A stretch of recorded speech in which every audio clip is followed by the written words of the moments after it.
We saw it previously, again, with human attention, that you had the smartest people in the world working on how to make the smartphone capture our attention. And what now if these people say, okay, we have attention, check, now intimacy. Like, how do we make the smartphone or whatever it is, like the world champion in capturing people's intimacy? Yeah.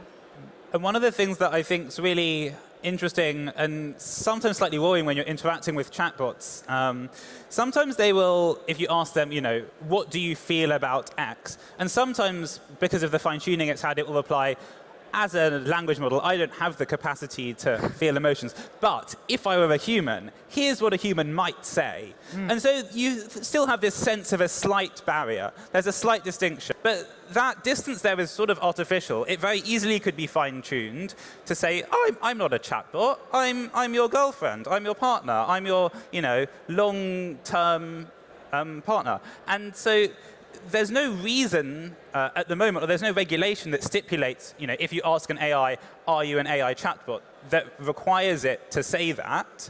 And I think in terms of building intimacy, it's really worrying that you could, be speaking with a thing, and perhaps there's one element of this which is deception, in which people kind of counterfeit being humans, which Yuval spoke about earlier. There's also the part where it's kind of willful deception, where you're choosing to, become attached to an AI that sort of doesn't really remind you that it is one, and you just, project onto it its humanity.